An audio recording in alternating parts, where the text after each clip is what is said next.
Gate 2011 linear algebra के कुछ question करेंगे। क्वेश्चन करने से पहले मैं आपको एक इंफॉर्मेशन दे दूं।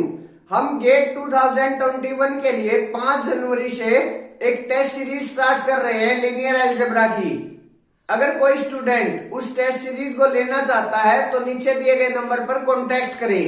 अब क्वेश्चन पर आते हैं। क्वेश्चन क्या है मेरे पास?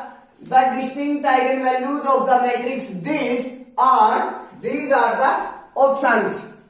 मेरे पास एक 3x3 ऑर्डर की मैट्रिक्स दी गई है और उसकी डिस्टिंक्ट आइगन वैल्यूज के बारे में पूछ रहा है। सबसे पहले तो इसके दो तरीके हैं। एक तो हम रिजल्ट्स की सहायता से कर सकते हैं और दूसरा हम a minus lambda equal to 0 करके वहां से लैम्डा की वैल्यूज निकाल सकते हैं। ये तो जनरल तरीका है, जनरल वे है, कोई भी कर सकता है। यहां हम बाय रिजल्ट देखेंगे कि जो हमारे पास आइगन वैल्यूज आएंगी। आप अगर एग्जाम में बैठे हो तो एग्जाम में तो ये होता है कि जितना जल्दी ये क्वेश्चन सॉल्व हो जाए उतना अच्छा है। तो a माइनस लैम्डा करेंगे तो ये थोड़ा सा लेंथी जाएगा, लेकिन अगर हम डायरेक्ट बाय रिजल्ट जाएंगे तो ये जो क्वेश्चन है वो बिल्कुल आसान क्वेश्चन है। रिजल्ट क्या होता है? सबसे पहला रिजल्ट तो ये होता है, अगर कोई भी मैट्रिक्स है और उसका रैंक r है और ऑर्डर n है तो उसके पास at least n minus r eigen values तो 0 होंगी पक्का। तो यहां मेरे पास इस मैट्रिक्स का पहले हम रैंक निकालेंगे, उसके बाद जितना भी रैंक आएगा उसको 3 में से माइनस कर देंगे तो मेरे पास जो नलिटी आएगी मैट्रिक्स की एटलीस्ट उतनी आइगन वैल्यूज तो मेरे पास क्या होंगी? 0 होंगी। तो पहले हम इसका रैंक निकाल लेते हैं। मैट्रिक्स का रैंक मुझे दिख रहा है, थर्ड रो 0 है, थर्ड रो 0 है और सेकंड रो फर्स्ट रो के इक्वल है। तो मेरे पास जो रैंक ऑफ मैट्रिक्स आया वो क्या आ गया? अगर मैं इस मैट्रिक्स को ए का नाम दूं तो रैंक ऑफ ए क्या आ गया मेरे पास? 1 आ गया। और नलिटी क्या आ गई मेरे पास? Nullity of A equal to 3 minus 1 equal to 2 आ गया। तो इस मैट्रिक्स के पास कम से कम 2 आइगन वैल्यूज तो 0 पक्का होंगी। 0 2 आइगन वैल्यूज होगी। अब थर्ड आइगन वैल्यूज की बात करते हैं। जो तीनों आइगन वैल्यूज का जो सम है वो किसके बराबर होता है? ट्रेस के बराबर। और यहां जो मैट्रिक्स की ट्रेस है सम ऑफ डायगोनल एंट्रीज वो कितनी है? 2।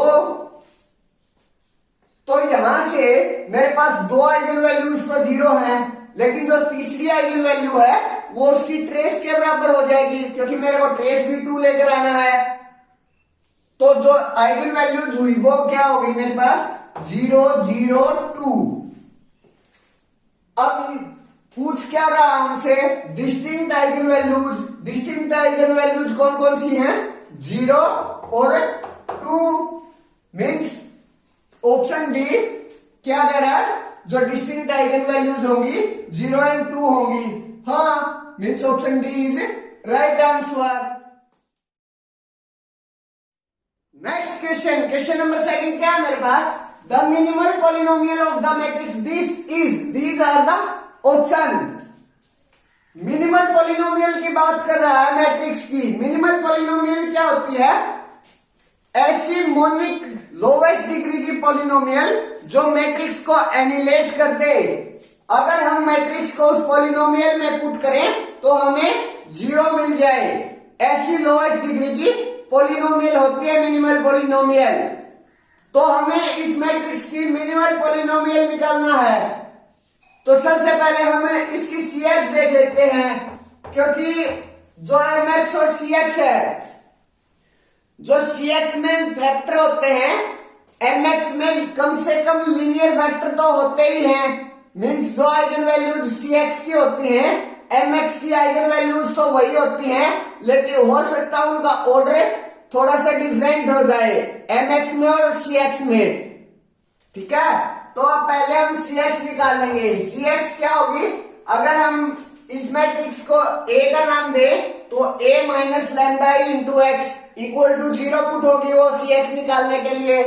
तो यहां से मेरे पास अगर मैं इसको थर्ड रो से एक्सपेंड करूं तो 6 minus x into 3 minus x का स्क्वेयर माइनस 9 ये आ गया मेरे पास।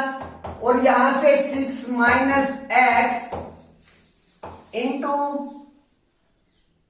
9 plus x square minus 6x minus 9 से 9 कैंसल आउट, माइनस 9 से 9 कैंसल आउट।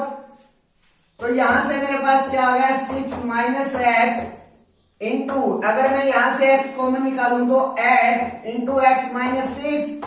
अब इसको 0 इक्वल टू 0 पुट करेंगे तो यहां से जो मेरी आइगन वैल्यूज आई वो एक तो 0 आ गई और दो क्या आ गई 6,6।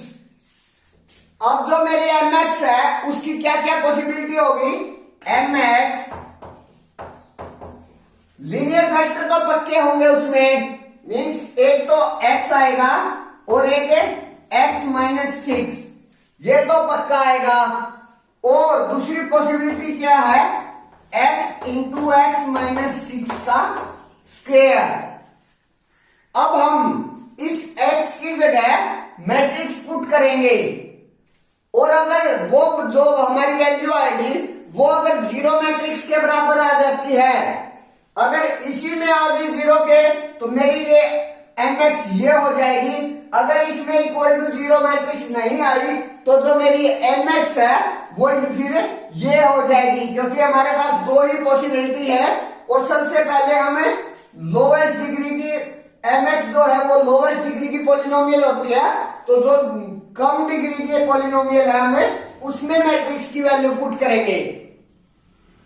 तो मैं सबसे पहले x इंटू एक्स माइनस 6 यहां x की जगह a पुट करूंगा और देखूंगा कि वो जो मैट्रिक्स आई है हमारे पास वो 0 आ रही है या नहीं आ रही है।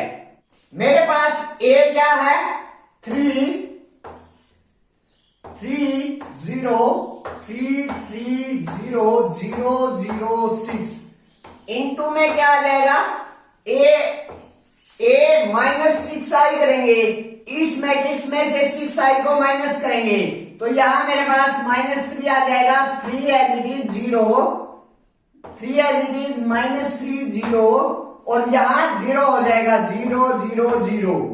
अब इन दोनों का हम प्रोडक्ट कर देते हैं, अगर वो इक्वल टू 0 आ गया मेरे पास तो जो mx बनी मेरी ये बन जाएगी, अगर वो इक्वल टू 0 नहीं आया तो जो mx होगी ये हो जाएगी। प्रोडक्ट कीजिए 3 माइनस 3 मेरे पास क्या आ गया minus 9 plus 3 into 3 9 9 minus 9 0 3 into 3 9 minus 3 into 3 minus 9 minus 9 क्या हो गया मेरे पास 0। ये जो कॉलम है 0 है तो इसकी मल्टीप्लीकेशन भी क्या आ गई मेरे पास 0। अब हमें second row first column 3 into 3 minus 9 3 into 3 plus 9 और 0 इंटू 0 0 तो यहां 0 आ गया 3 इंटू 3 माइनस 3 इंटू 3 माइनस 0 आ गया 9 माइनस 9 0 0 इंटू 0। अब लास्ट जो कॉलम है वो 0 0 है तो इसकी मल्टीप्लीकेशन उसके साथ और 0 0 into minus 3 0 0 into 3 0 6 into 0 0 0 into 3 0 0 into minus 3 0 6 into 0 0 और लास्ट में फिर से 0। तो जो मैट्रिक्स आई मेरी वो 0 मैट्रिक्स आ गई, मीन्स जो ये पॉलिनोमियल है वो मैट्रिक्स को एनिलेट कर रही है, एनिलेट कर रही है तो जो मेरी mx आई वो ये होगी और ये लोवेस्ट डिग्री की मोनिक पॉलिनोमियल भी है। तो मेरे पास mx ये हो गई, means option D is right answer. Thank you.